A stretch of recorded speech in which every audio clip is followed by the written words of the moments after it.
Bonjour Marc Domas.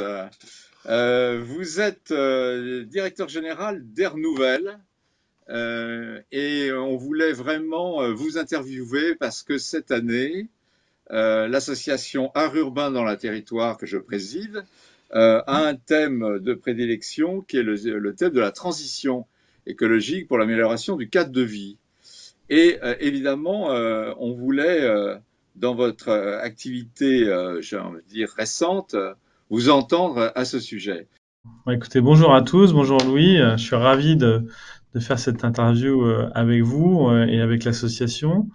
Moi, Marc Domas, je travaille dans le domaine de l'immobilier depuis le début de ma carrière, de l'immobilier, des services aux collectivités, des services aux grands ministères également. Donc, j'ai flotté dans différentes entités, immobilier, services, énergie renouvelable, avec plusieurs expériences variées dans le domaine. Et aujourd'hui, depuis 5 ans, je dirige cette entité Air Nouvelle, qui est promoteur aménageur bas carbone. Donc on est vraiment créé cette entité il y a 5 ans et demi sur ces valeurs et sur cette vision stratégique qui était de dire on va faire de la promotion, de l'aménagement mieux que la norme, avec une ambition mieux que la norme au niveau environnemental bien sûr, et avec une Oui, ambition de toujours être à l'avant-garde de ces sujets et de tirer le meilleur de ces sujets environnementaux.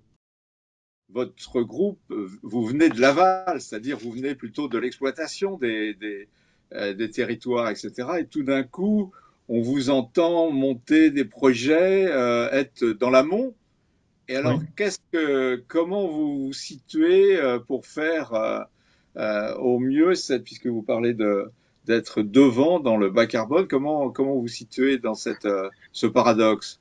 D'abord, on s'est rendu compte que Equance avait énormément de cartes en main en termes d'ingénierie, en termes de savoir-faire, d'expérience, de référence sur le domaine de l'énergie, qui est un des grands domaines de la transition environnementale. Pas le seul, mais un des grands. Donc on a décidé la création de cette entité Air Nouvelle pour arriver beaucoup plus tôt dans le cycle de développement des projets, d'aménagement et d'immobilier, et avoir une capacité à apporter l'expertise, le savoir-faire, la vision, les références dès le début de la création des opérations d'aménagement, des opérations immobilières. Et avec une autre positionnement qui est particulier et qui est aussi une originalité d'Air Nouvelle, c'est que nous sommes toujours co-promoteurs, co-aménageurs, donc on ne fait jamais les choses tout seul.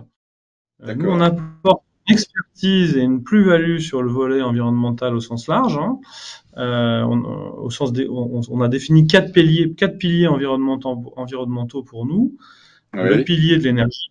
oui, On fait moins, moins consommer, produire de l'énergie locale, produire localement et consommer localement. oui, Ensuite, la question des mobilités, comment on fait basculer la transition des mobilités décarbonées, qu'elles soient passives, non motorisées ou actives, motorisées, électriques, hydrogène, biogaz. Donc énergie, mobilité, la biodiversité, qui est un oui, gros sujet chez nous. On travaille notamment avec le MNHN et on a rejoint l'initiative BIG sur la question de la biodiversité depuis, on travaille sur la biodiversité quasiment depuis la création, les trams oui. bleus, les trams verts. Et puis le dernier sujet qui sont les matériaux, bien sûr, les matériaux de construction, les ressources au sens large sur le cycle de vie, donc le matériau du départ et puis comment on déconstruit, comment on fait muter les bâtis pour limiter la consommation des ressources. On a constitué une équipe chez Air Nouvelle avec des horizons et des compétences très diversifiées. On a effectivement des gens qui ont de l'expérience d'urbanisme, des expériences architectes, des expériences promoteurs, bien sûr, aménageurs. On a des gens qui sont soit formés à Sciences Po, soit à l'école d'urbanisme, soit à l'école d'ingénieur, soit en école de commerce. Comment vous voyez la mise en œuvre de cette transition? Parce que si elle paraît très complexe, elle paraît très, très, comment dirais-je, concernée, vous l'avez dit vous-même, des sujets très différents Hmm. et qui s'additionnent et qui peut-être surenchérissent les coûts. Donc, comment vous voyez cette transition s'opérer dans le cadre de votre société?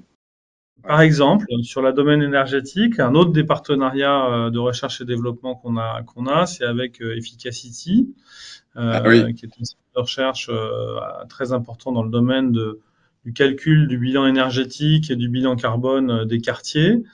On est bêta-testeur sur un outil qui s'appelle Urban Print, qui permet, ah, dès les premiers coups de crayon, de calculer, de faire des pré-bilans carbone et énergie euh, consommée et produite localement, bilan carbone sur 50 ans, sur le cycle de vie, et qui en fait nous accompagne dès le début de la conception pour que en fait on ait en permanence à la fois un bilan euh, ouais, financier, mètre ouais. carré, programmation et financier d'opération, parce qu'évidemment les opérations il faut qu'elles tournent pour qu'elles soient lancées, mais en permanence un œil sur un deuxième bilan qui est le bilan carbone et le bilan énergie renouvelable, production, consommation sur les projets. On voit bien qu'on additionne, c'est vous qui le dites, on additionne un certain nombre d'éléments nouveaux dans cette transition euh, Mm. qui, qui donc doivent effectivement, on le sait, on le surencérisse les coûts. Est-ce que Mm. le, est-ce que la notion de mutualisation est quelque chose sur laquelle vous travaillez pour essayer justement d'optimiser ces coûts? Vous qui êtes de l'aval et de l'amont, qui est en même temps aménageur, en même temps promoteur et exploitant. Est-ce que cette idée de mutualisation, c'est quelque chose sur lequel vous travaillez? Ah oui, on travaille beaucoup sur ce sujet. On voit de plus en plus de projets mixtes, hein. Ça aussi, c'est une très bonne chose des évolutions de l'aménagement et des opérations d'urbanisme, même immobilière d'ailleurs, hein. Il y a de plus en plus Oui, de programmation mixte. Donc cette mixité programmatique, elle permet d'améliorer encore plus le coefficient de mutualisation d'un certain nombre de absolument. sujets. L'énergie et notamment les énergies renouvelables sont quasiment nécessairement mutualisées, hein. Il faut mutualiser ces équipements de production pour pouvoir atteindre avoir un niveau de rentabilité, un niveau de rendement qui permet le déploiement de ce type de solution. Donc ça, c'est un sujet important. La mobilité, c'est aussi un sujet où on cherche à mobiliser évidemment à la fois les infrastructures, hein, parking, Oui, recharge, infrastructures de recharge, mais aussi les véhicules eux-mêmes, hein, qui peuvent être mutualisés pour certains. Mais ce qui finalement est très facilement mutualisable, ce sont les infrastructures, et pour autant, c'est des investissements extrêmement importants. On mutualise évidemment toutes les questions qui sont liées à la biodiversité, puisqu'on réfléchit à l'échelle d'un quartier, à l'échelle d'un pâté de maison, sur comment notre bâtiment contribue à la biodiversité urbaine. Et puis on réfléchit, et ça c'est quelque chose qui, en tout cas sur le papier, il y a beaucoup de gens qui travaillent là-dessus et qui probablement sera peut-être assez difficile à mettre en œuvre parce que les habitudes, les habitudes sont dures à changer. C'est la j'imagine. mutualisation des mètres carrés, hein. Comment on mutualise des mètres carrés, et alors évidemment, on pense tous à mutualiser une salle de réunion ou une salle dans laquelle on peut faire soit une réunion, soit l'anniversaire des Ouais, enfants, etc., ou un studio additionnel, etc. Mais ça reste ça reste des échelles assez modestes. Il y a certainement des échelles de mutualisation au mètre carré qui sont encore à trouver. Et si on veut aller vers la ville zéro artificialisation nette, ça veut dire qu'on va vers une ville dense. oui. Euh, il faut à la fois qu'on la rende agréable, hein, puisqu'on parle de cadre de vie, il faut évidemment que tous ces projets soient dans des cadres de vie agréables. Et il faudra qu'on trouve les moyens de mutualiser des mètres carrés pour rendre aussi les sujets acceptables d'un point de vue financier. Écoutez, je propose qu'on termine notre interview sur cette idée de partage, parce que je pense Mm. qu'effectivement, elle est extrêmement importante et il y a une grosse demande, effectivement, euh, Mm. de, de partage, oui, d'échange, de partage chez les habitants, dans l'entreprise aussi, dans l'activité travail et le commerce. Mm.